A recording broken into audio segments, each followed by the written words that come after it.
Annyeong guys! Nandito tayo ngayon sa Amore, the largest and oldest skincare brand here in Korea.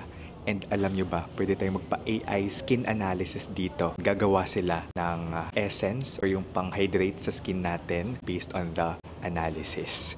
Tara! Parang Squid Game. Kailangan ko picture dito, okay?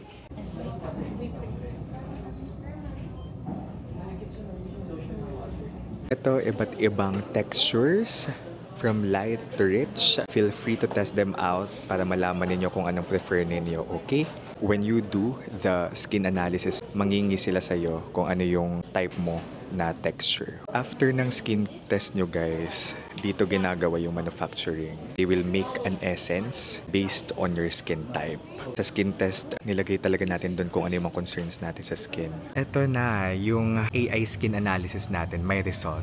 Aging skin with excess oil, uneven skin tone. May comprehensive results graph pa. May analysis ng skin, na sensitive siya. Ayun, in paragraph, it's sensitive, prone to breakout. May solution naman. Ito yung generate na essence for us. Mukha ko nun. Nakakatuwa yung Korea.